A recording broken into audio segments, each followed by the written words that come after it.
Thank you for listening to The Leader. Please do subscribe, rate, comment and like wherever you get your podcasts so you don't miss an episode. We've got some really good guests coming up in the days ahead. Now, from the Evening Standard in London, this is The Leader. Evening Standard, it's your Evening Standard.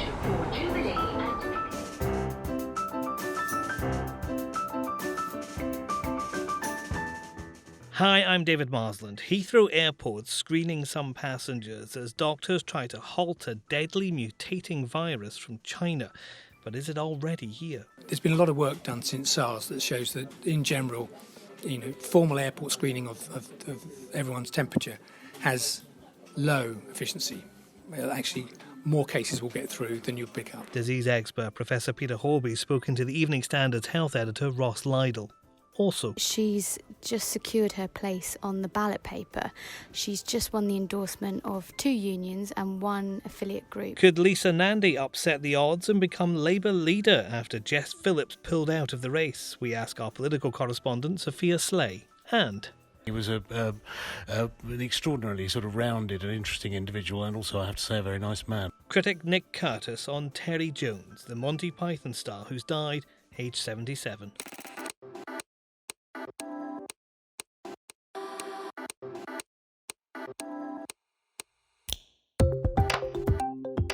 Taken from the Evening Standard's editorial column, this is The Leader. For the whole thing, pick up the newspaper or head to standard.co.uk/comment. In a moment, airports are now the front line in the defence against Wuhan virus. Why an expert doesn't think it'll work.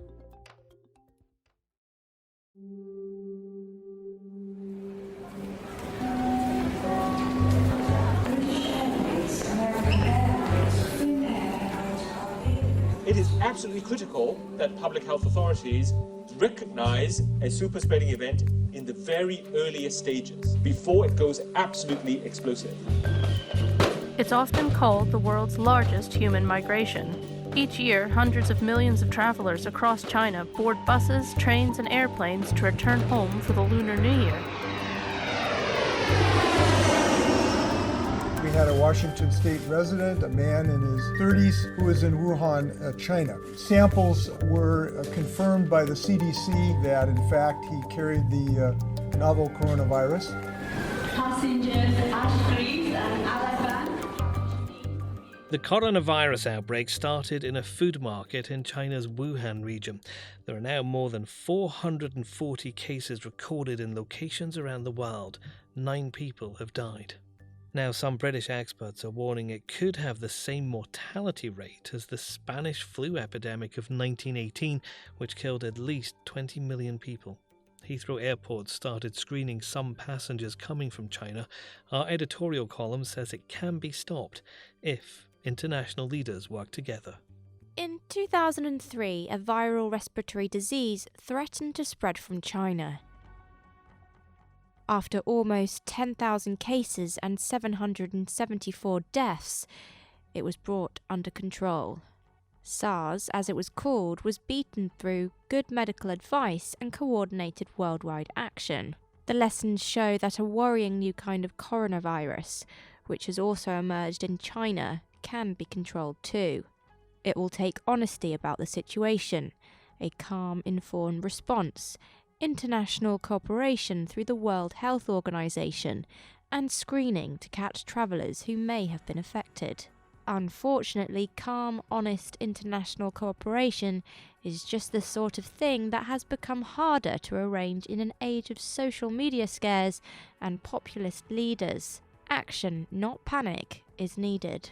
Our health editor Ross Lydall is just back from a briefing on this. And Ross, there's been comparisons to the potential deadliness of the Spanish flu virus. Yes, very alarming. There was a briefing at the Science Media Centre this morning when essentially some of the top infection control experts in the country were available to all sorts of health and science journalists to ask questions about it, essentially put this in context for us so we could understand better. And Professor Neil Ferguson, who is from Imperial College London, said it's possible the mortality rate could be as high as 2%. That is comparable to the Spanish flu in 1918. Now, if we go back and check the history books, the Spanish flu seems to have killed between 20 and 50 million people.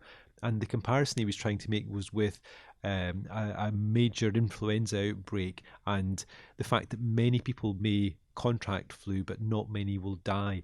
What's unknown with coronavirus outbreak here is quite how infectious and deadly it is, but that was at the higher end of his estimates. But yeah, almighty headline, really very alarming.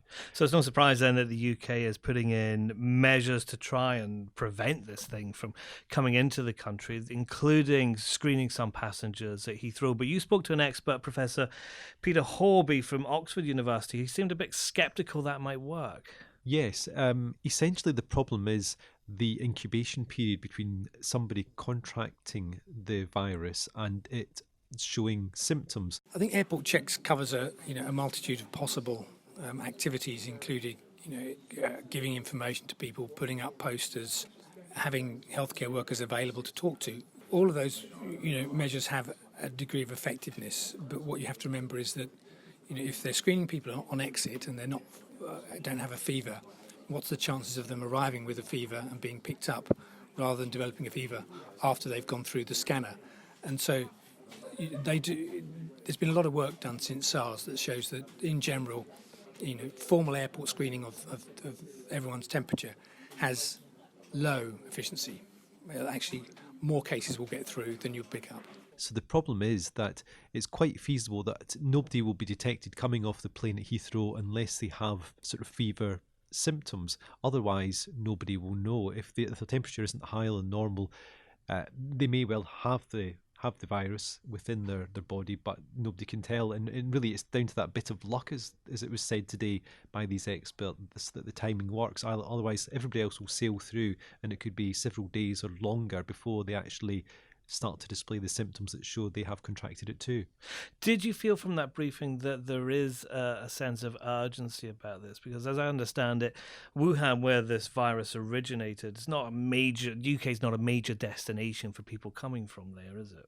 As far as we know, we think there are 3 flights a week direct from Wuhan to London, so it's not a major destination. And obviously today the Department of Health and Public Health England has announced that it will be now monitoring these flights, that these planes will be landing at Terminal 4 in a different area to other passengers, and all passengers will be given advice as to sort of step forward if they have been feeling unwell and told what to look out for in the coming days. The sense today was very much one of common sense. It's wise to take this very seriously. Currently the situation is moving very fast, and we're seeing a rapid increase in the number of reported cases, and we're seeing a rapid increase in the number of cases being seen in other countries. It's too early to say if this is going to really take off, but we should be prepared for that. The government probably wants to be seen to be doing something because the idea of not doing anything is probably worse, but the reality or the effectiveness of screening at airports is that it's not the most effective way to catch things. And it may catch 1 or 2, but not many. We think back a few years ago to Ebola, and it didn't really catch many there at all, including actually one of the nurses who contracted it. She managed to get through the checks at the airport. There have been no confirmed cases in the UK, but there are some in other parts of the world, including the United States. So the World Health Organization, we're expecting them to classify this as a public health emergency, aren't we? That's right. And that would then put it on a par with things like Zika and Ebola. But crucially, what it would do would essentially mobilise more of a global response. It would allow guidelines to be sort of sent across the world so that each sort of public health organisation within each country would know what to do and what's expected of it. But probably the main thing would be a better sharing of information so that countries such as the UK, which are world leaders in infectious diseases, would be able to assist countries like China should they wish. And the big concern really is as well whether the Chinese people go to Africa, because obviously if it gets to Africa and starts to spread, and the signs are that it would spread very easily, not so much through the air, so not so much you would catch it from sneezing, but more coughing, perhaps fluids from your mouth being touched by somebody else, and it would spread in that way. But if it gets to Africa, where there are far less sanitary conditions, where the sort of health control or the ability to control diseases in Africa is much poorer than in the developed world, that would cause great concern to the WHO. Next. I still think it's all to play for. I don't think it's a done deal. There is growing momentum behind Lisa Nandy. Political correspondent Sophia Sleigh on the latest in the Labour leadership campaign.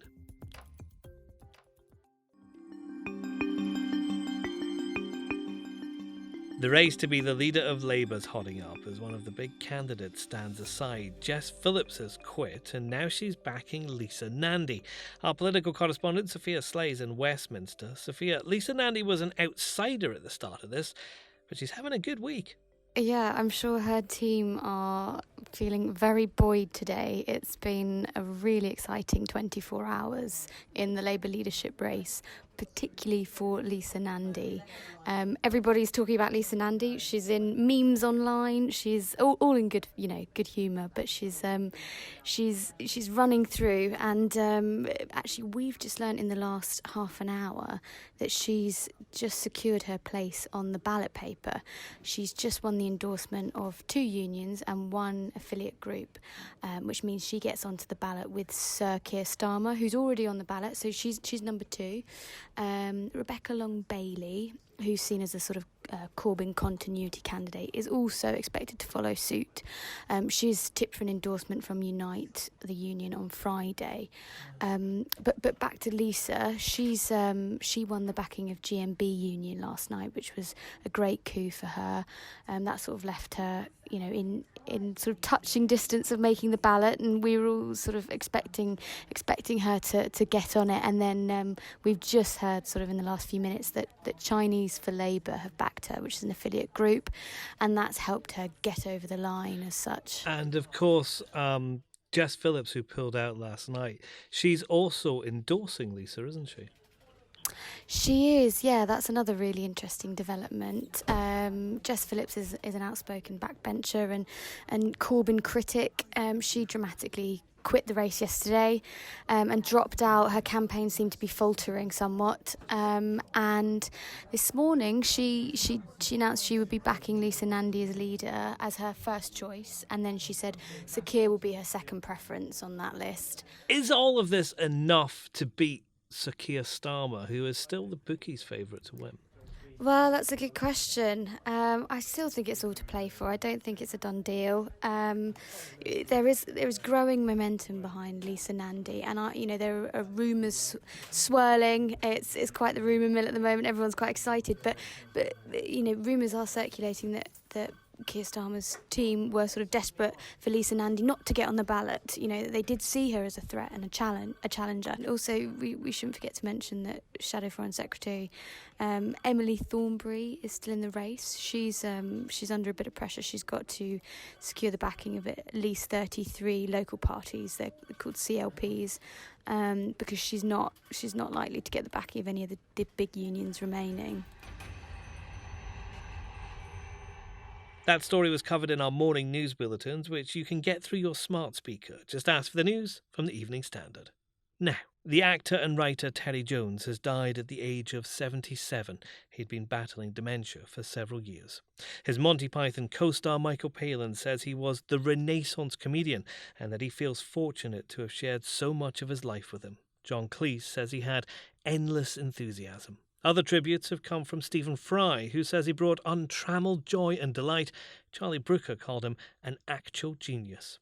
The Evening Standard's Nick Curtis met him. Nick, Terry Jones was one of our greats. I think he was. I interviewed him when he wrote a short opera in 2012 as part of the Olympics pre-Olympics cultural program that was staged on a boat on the canal. Just a wonderful, strange thing to do, in keeping really with Python, with his film work, with his interest in medieval literature. He was an extraordinarily sort of rounded and interesting individual, and also, I have to say, a very nice man, on the brief evidence that I had of meeting him.